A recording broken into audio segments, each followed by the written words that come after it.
Well, Dr. Jason Johnson, this will be fun. Seahawks are 5-3 leading the NFC West, and I see a feed item where you say you have to give Pete Carroll his props, so have at it. I'm working through this. It's not only Usher that has a confession. I have a confession to make. I underestimated Pete Carroll. I pegged the Seahawks, my team, they're still my team, even though I support Russell Wilson. Yeah. I pegged the Seahawks for 5 wins this year. I had never seen anything in Geno Smith that led me to believe that he could run an efficient offense. I thought the loss of Bobby Wagner would be too bad. I thought the fact that for the last 5 years, the combination of Pete Carroll and John Snyder had done a terrible job drafting offensive linemen, had done a terrible job of drafting defensive line talent, but all of those problems, and then the horrible Jamal Adams trade, but all those problems seem to have disappeared. I don't know how, I don't know what happened, I don't know if Pete Carroll's ego was so affected by the loss of Russell Wilson that he said, I'm going to show him, but my team has actually played well this year. Do I change my mind about what I said earlier this year? No, I do not. Because I think the last 4 years, Pete Carroll should have been fired. But what he is doing now, and the sample we've seen in these 8 games, is impressive. Maybe he is the Larry Brown of the NFL. You remember Larry Brown, who used to coach? Larry Brown couldn't coach superstars. Larry Brown couldn't coach young players. He hated young players. But when he got those old heads in Detroit, where he got some young people that he could teach, he was okay. And maybe that's Pete Carroll. He can only teach young players that are still hungry and will listen to anything that he wants to say, even when he brings Jordan Peterson to speak to the team. Maybe that's his best thing.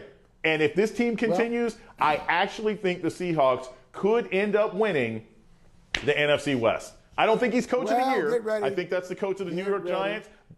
Get ready to go to a playoff game in Seattle. Pete Carroll deserves my respect. He won it.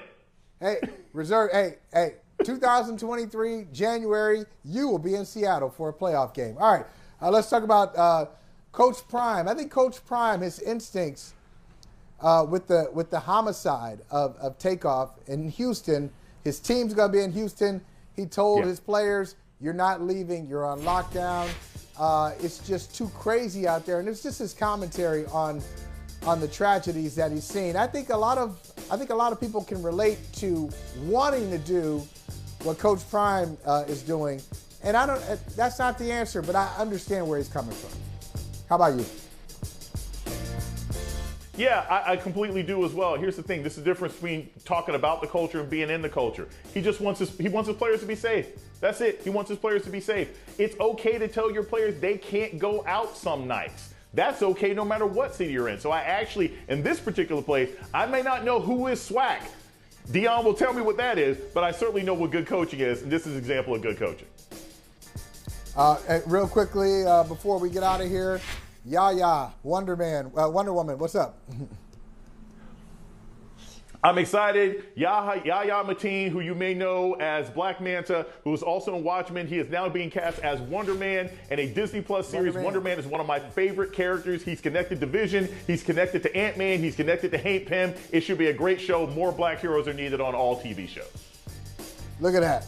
Look at that. Jason Johnson getting it done on a Wednesday. I love the apology. Stuck the lid. I love the apology for Pete Carroll. You know, that's going to go viral. Okay, we're putting that out there. Good to see you, man. Hey, thanks for watching Brother from Another on YouTube. Make sure you hit subscribe before you leave, and be sure to watch us 3 to 5 p.m. Eastern Time on Peacock. Appreciate you.